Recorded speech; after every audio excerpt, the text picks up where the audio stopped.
This is a serious conversation. Please watch this video in its entirety. Thank you. Guys, let's have a serious conversation, okay? I feel like God has placed this on my heart to address, and that's what I'm gonna address right now. Okay, so I just came from the hospital. I had a long day. It's almost nighttime. It's probably about 5:30. There's no sun, so there's no natural sunlight.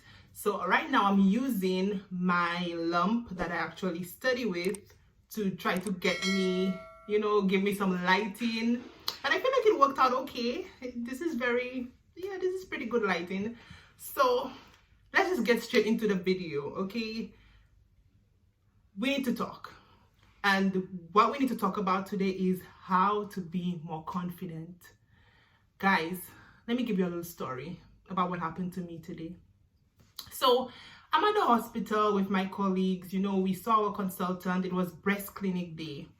So this consultant in particular, when he asks a question, he doesn't just ask it generally.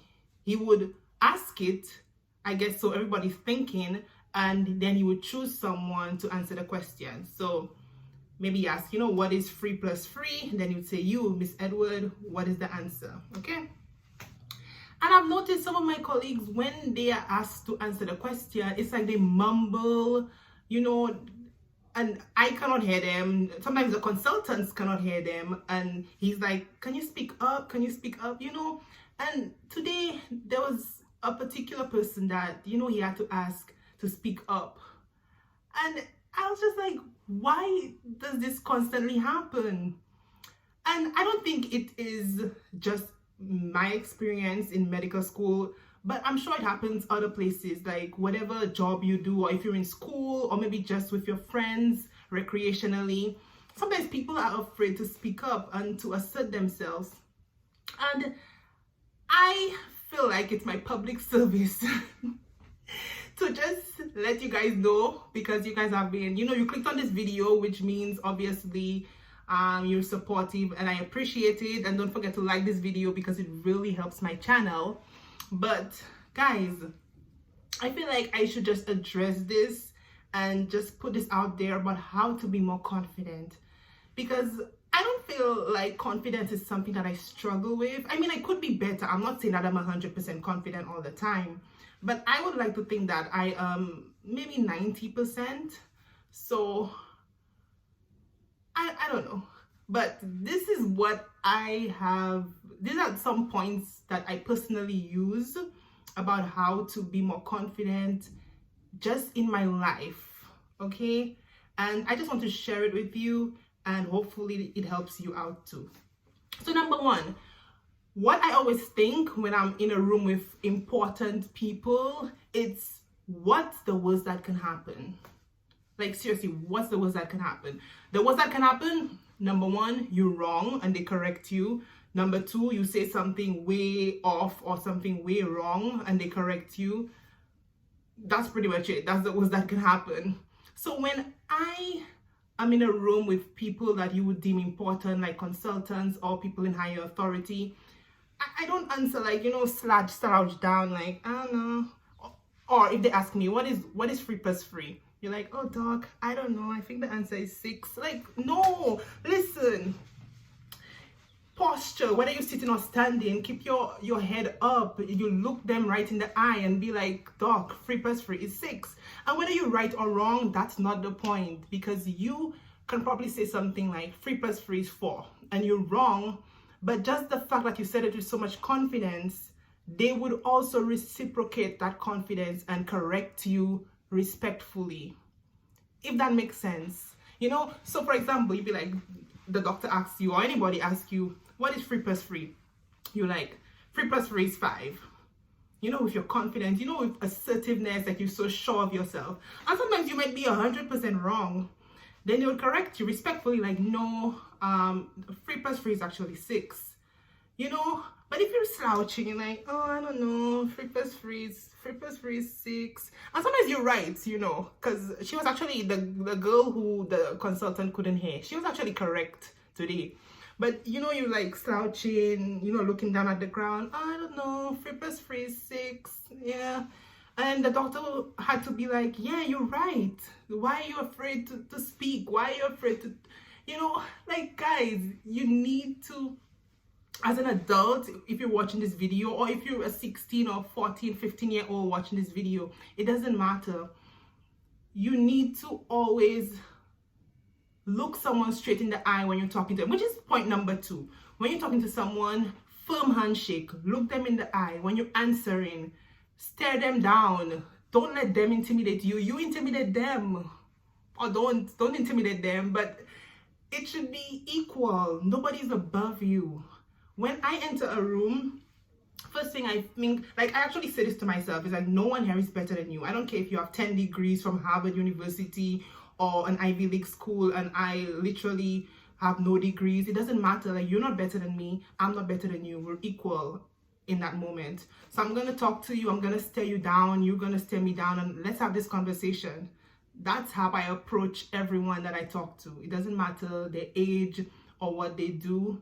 I just approach them with confidence, you know, and I feel like when they see that, they respect you more, and it's just a better conversation. You know what I mean? So that was point number 1 and 2. Tip number 3. I actually got this tip from divorce court. So what Judge Lynn Tola actually said, I actually used to do that when I just got to Jamaica, when I just started going to the hospital, meeting consultants and, you know, the big bosses. I actually used to do that. So it's like you have a paper at the start of the week, and then you divide your paper into 2.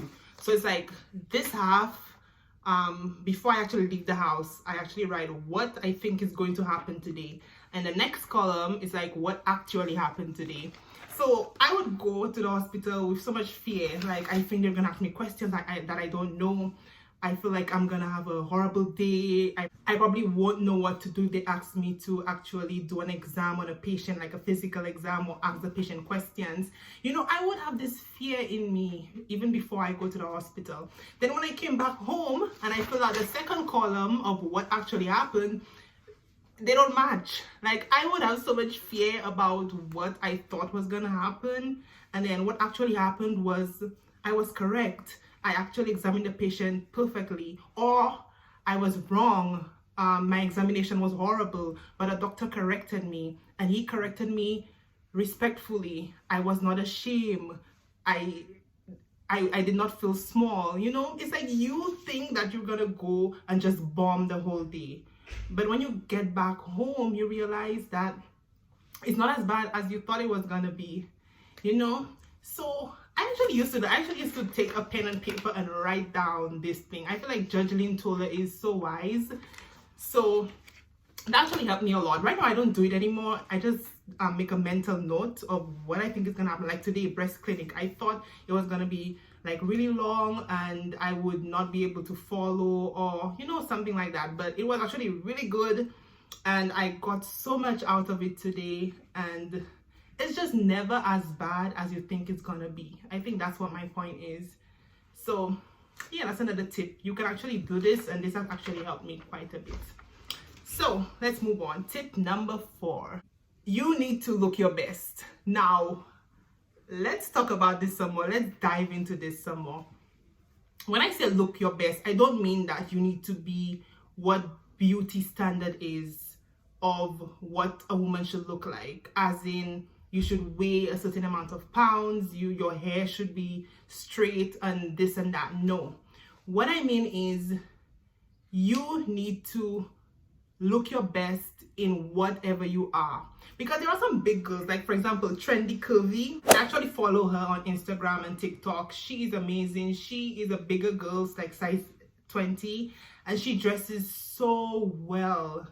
Like, guys, she dresses so amazing. And I feel like she and my friend Faith, like, honestly, I owe Faith so much, because Faith was actually the real live curvy trendy in my life. Because when I met Faith when I was 22 years old, long time ago, I wasn't really confident in my dressing. I felt like bigger girls that we had no options and I would just dress, you know, like slumpy. Like I would not really go online and search for clothes that complement my figure. And that time I was probably a size 20, 22. I was much bigger than I am right now. So when I met Faith was actually smaller than me, but she was still curvy. She was like a size 16, 18, and she would dress so amazing at school. And I remember her wearing this pink jacket. She had a pink blazer, a purple blazer, and she would have these nice pieces that just really complemented her figure. And she is the one who actually introduced me to plus size fashion. Not that she actually sat me down and told me where to shop, but just seeing her, just seeing the way she dressed actually just made me go research plus size fashion. And Faith, if you're listening to this, thank you so much. You actually was such a big influence in my life in that way, because all my friends before Faith were like really skinny and short.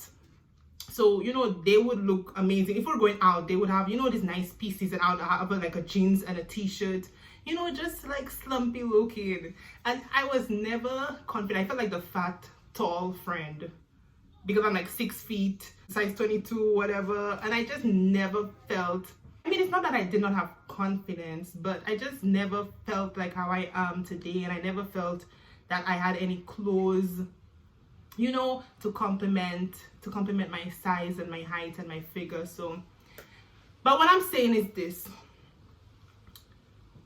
it's not about losing weight. I mean, if you're not happy with the way you look and you want to lose weight, then fine, that's great, because you should always be healthy. You know, health is wealth. You know, hit the gym, look your best, you know, give what's supposed to be give. However, if you're confident, if you're satisfied, with the way you look at your size, and you should be accepting of your figure any size, because I have been size 22 and right now I'm size 12, so that's a big gap. So I'm not saying that you should be a certain size. What I'm saying is that you should dress your best. When you look good, your hair looks good, you feel good. Now, looking good doesn't mean you have to look like a dolly, because I will never look like a dolly. And what I mean by a dolly is, you know, that song Shensia has where people, you know, look like a dolly. They have the weave and you know, the straight long weave and the petite figures, you know, like 5 feet 2 inches. Listen, I'm 6 feet. I will never be a dolly, but that doesn't mean that I should be less assertive or less confident than someone who is beauty standard 5 feet 2, you know, long hair or weave and lashes and makeup and, you know, all that stuff. I will never be that person, and that's okay. But you know what? I will be assertive and confident, and guess what? They will notice me when I'm in the room. Trust me, they will. So I'm not telling you that you need to look a certain way, but just dress well. When you look good, you feel good, right? So yeah, that's it. And another thing I struggled with when I was younger, when I had clothes, I would always look like really bad in the house, or if we're going out, like I wouldn't really care about how I look. And if I got new clothes, I would save it for a special occasion. But right now I don't do that anymore. When I get clothes, I wear it immediately because I just want to look good. And it's like when you look good, you feel good, and you radiate confidence. You know what I mean? It's just, and you feel on top of the world. You stand tall. Not that I have that problem because I'm 6 feet tall, but you know, you stand tall figuratively, and you just feel better. And when you feel better, you're better able to speak to people, and you just know that you're that girl. You know, you're giving what's supposed to be gave. You know. And last but not least, guys, one thing you should not do, what are the 5th point? One thing you should not do is compare yourself, because comparison is like the thief. I actually read that somewhere. Comparison is the thief of joy. And that's so true. You're comparing yourself like, oh wow, this girl looks pretty. She bought herself a new car, or he bought himself a new car. He's a lawyer, he's living in the US and I'm not, you know. Don't compare yourself to other people, because what you see on social media is just a snippet of people's life. People are not gonna put the down times on their social media. They're gonna put what they want you to see. They're gonna put the joyous occasions in their life. So you should never compare yourself to other people, and just know that you're that girl or that guy, you know. That's how I wake up every day, and I'm just like, I'm that girl. You know what I mean? Yeah. Last but not least, my last point is you need to always be working on yourself, have goals. Because at any time someone asks me like, hey, what's wrong with you? I can list out at least 6 things wrong with me. All right. 1, I can be more patient. 1, I can be more tolerable. Well, I was 2.